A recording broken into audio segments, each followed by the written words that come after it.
آپ کا دوسرا سوال ہے اہل کتاب کا ذبیحہ، یعنی جس جانور کو اہل کتاب ذبح کریں اس کو کھانا جائز ہے یا نہیں۔ قرآن مجید میں سورہ مائدہ کی آیت نمبر 5 ہے، ارشاد باری تعالیٰ ہے الیوم احل لکم الطیبات وطعام الذین اوتوا الکتاب حل لکم، کہ اہل کتاب کا کھانا تمہارے لیے حلال کر دیا گیا ہے، تمہارے لیے پاکیزہ چیزیں حلال کی گئی ہیں اور اہل کتاب کا کھانا تمہارے لیے حلال ہے۔ اور آپ جانتے ہیں کہ نبی مکرم صلی اللہ علیہ وسلم کے دور میں بھی اہل کتاب یعنی یہود اور نصارہ، عیسائی اور یہودی، یہ اپنے دین میں تبدیلیاں کر چکے تھے اور دین کو بدل چکے تھے، نبی مکرم صلی اللہ علیہ وسلم کی بعثت سے پہلے بھی اور آپ صلی اللہ علیہ وسلم کے دور میں بھی۔ اس کے باوجود اللہ رب العالمین نے ان کا کھانا اور ان کا ذبیحہ، جو جانور انہوں نے ذبح کیا ہو،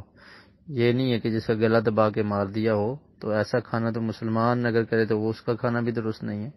تو جو ذبح کیا ہو ان نے جانور، تو اس کو کھایا جا سکتا ہے اہل کتاب کا، کیونکہ قرآن مجید نے ہمارے لیے اس کو حلال کر دیا۔ اور اسی طرح ان کی عورتوں سے شادی کرنا جو پاک دامن ہو، دوستی لگانے والی نہ ہو، فرینڈشپ نہ ہو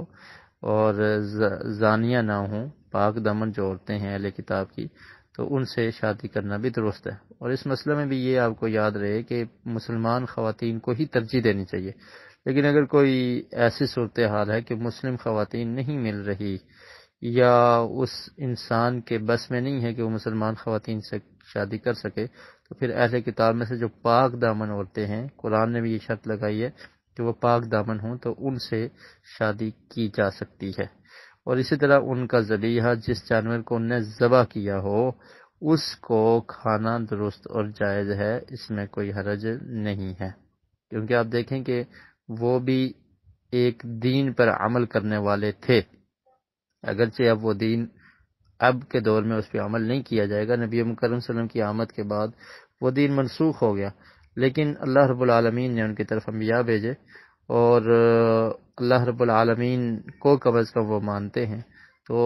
سب سے اہم بات یہ ہے کہ اللہ کے قرآن نے اس کو ہمارے لیے حلال قرار دیا، تو اس لیے ہمیں اس کو حلال ہی سمجھنا چاہیے اور اس کا کھانا درست اور جائز ہے۔ جو انہوں نے ذبح کیا ہو تو اس کو کھا سکتے ہیں۔